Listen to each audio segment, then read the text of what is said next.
Well, for more than 40 years, Artscape has been an unequivocally Baltimore event, but this year, the festival is moving out of Mount Royal and into the heart of downtown.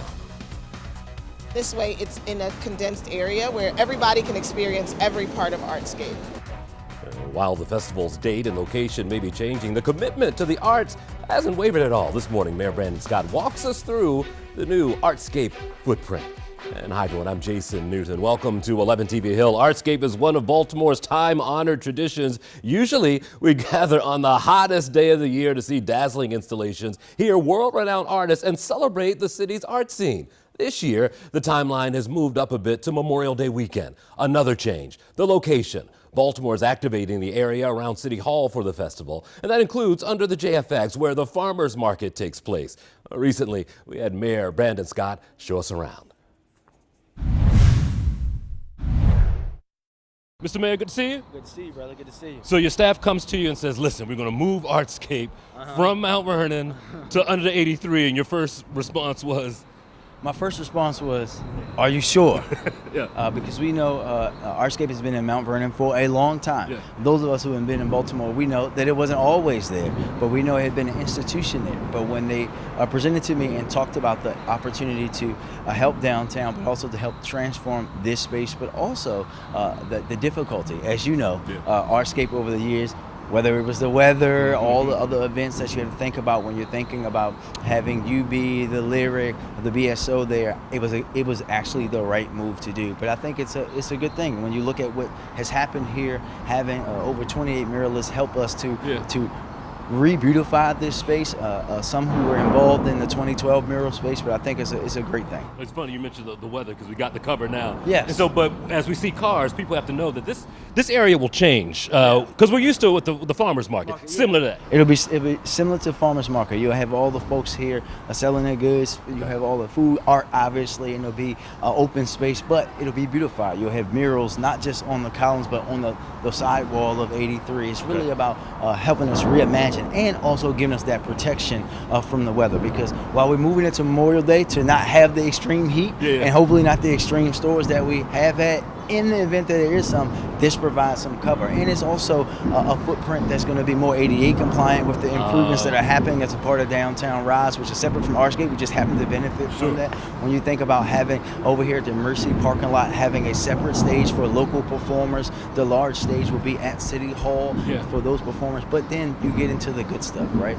Derek Adams is curating for us an art exhibition where people will be able to sell their art right in the War Memorial Building, so the artists don't have to worry about their art getting wet. They don't have to worry about the weather. They don't have to worry about the extreme heat. When you see that, we'll have a food lab. We all know people come also for the food, and when you have that great food lab with culinary experts from around the area, we know that's going to be a big benefit to us, and partnerships with folks like the Peel Museum, Center Stage, the Real News Network. All of these folks are going to be doing different things in this footprint downtown to make this Artscape right here in the heart of downtown one of the best. You were saying, I was at the press conference, you were talking about why it was important to have these curated spaces. So you have the artists in War Memorial, you have some vendors, in their own spot. Why was that important to keep everything sort of together? Well, I think it was important because Artscape is supposed to be something to help artists sell art. And it's hard to sell your art if you're every year running because it's raining and your tent is blowing away. It's hard to do that.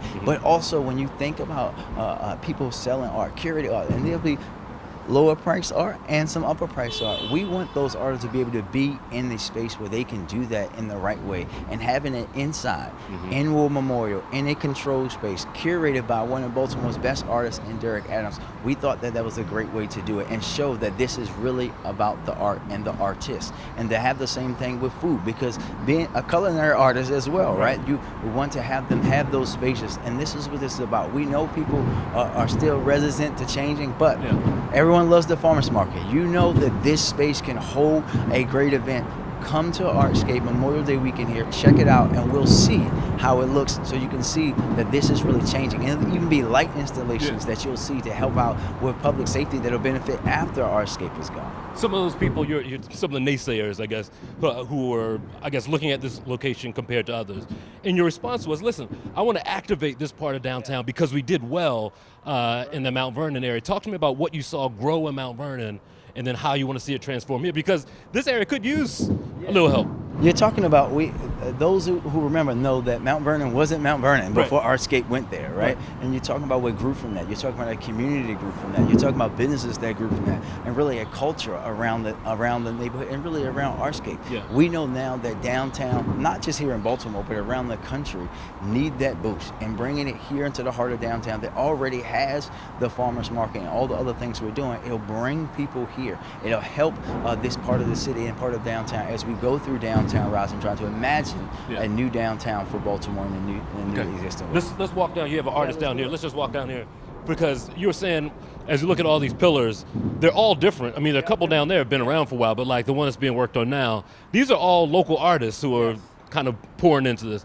And that's part of it too, right? You're talking about the local artist economy. We're being able to help these artists make a living by helping them beautify the space. It's a benefit to all of us. It's a benefit to us because they're Baltimore artists, but also to us here in the city, because everyone now will come here and see that these things have been improved. It had been since 2012 since they've improved, and this is what this is all about. That's what the spirit of Artscape is. Yeah, and the real beauty of it is that, it's going to be here for Artscape, but it lasts. Yes, it lasts. I mean, this will be here forever. Yes, it lasts a long time. Okay. Right? We hope they last at least 10 years like the last, and be able to come back and fix it whenever need to be. But it's really about showcasing this great talent that we have in Baltimore. I will put our artists up against anybody, but showcasing that, I think, in a way that everybody can see.